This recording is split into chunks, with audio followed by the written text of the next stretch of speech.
The Princess and the Pea, retold by Judy Hamilton and illustrated by Lindsay Duff.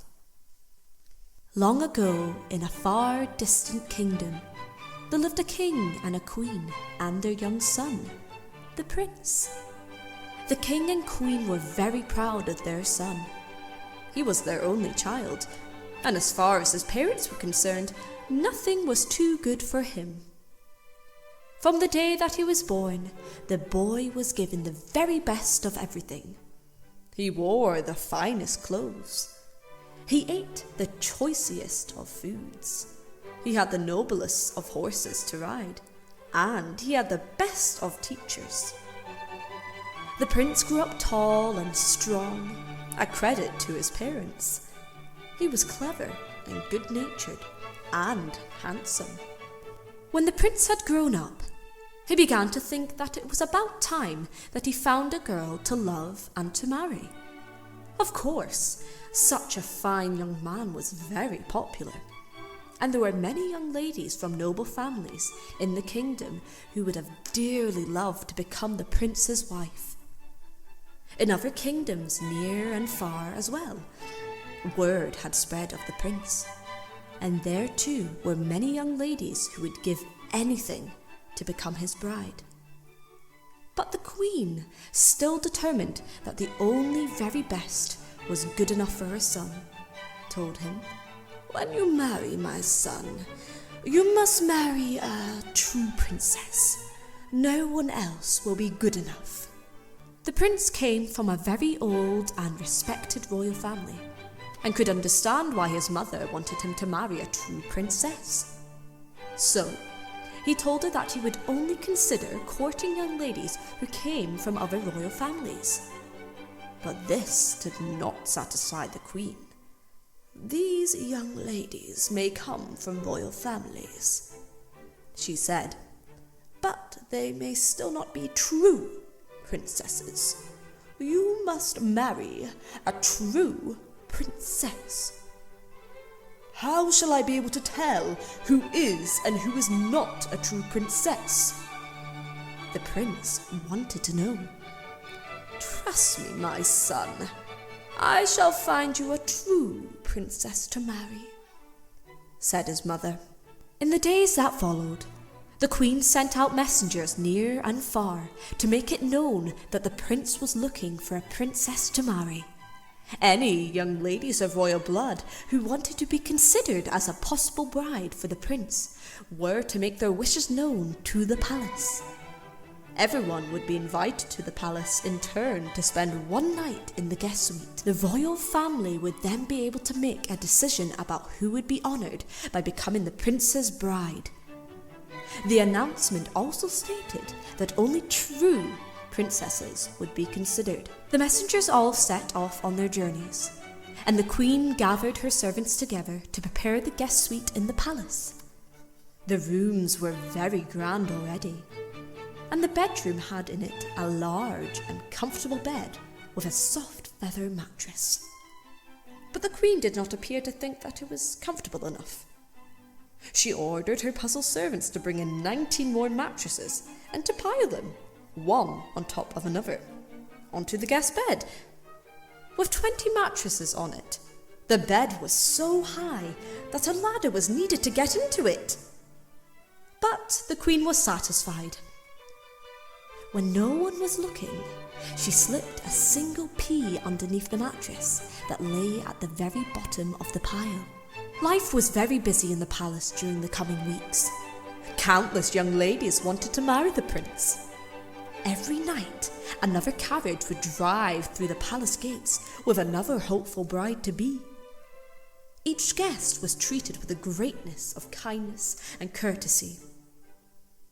All of them were given the same chance to convince the queen that they would make a suitable bride for her son. As they all claimed to be of royal birth, they were all asked the most careful questions about their families to make sure that they were telling the truth. After being given a sumptuous dinner, each princess was then shown to the guest suite to spend the night before returning home. Weeks passed, and many princesses came to visit the palace. Some were beautiful, Some were very charming and witty. Most of them came from royal families. The prince spent time with each, and there were some whom he liked very much. But according to the queen, none of them was a true princess. The morning after a guest had spent the night in the palace, she would ask each one the same question. "Did you sleep well last night?" And each girl would reply politely, "Yes, thank you, Your Majesty. I slept well."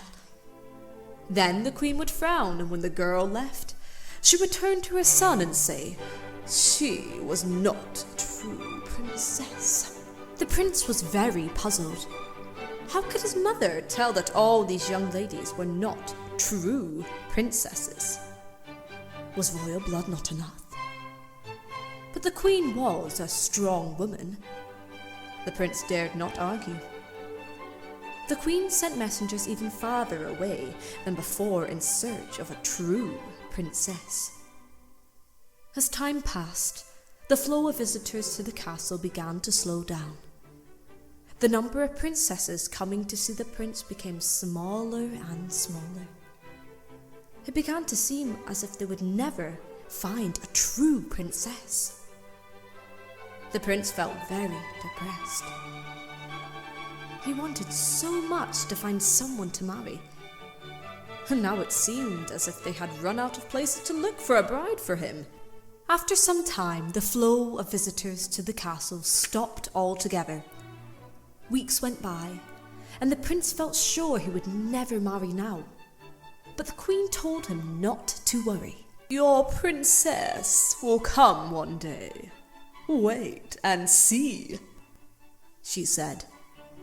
One dark and stormy night, the prince was listening to the wind howl outside and feeling very gloomy, when there was a knock on the door of the palace. The prince followed the servant who went to open the door and saw a very bedraggled young woman standing in the doorway. "I am very cold and wet," she said. "May I stay here for the night until the storm dies down?" The prince took pity on the girl and showed her into the great hall. He ordered hot food and some wine for her.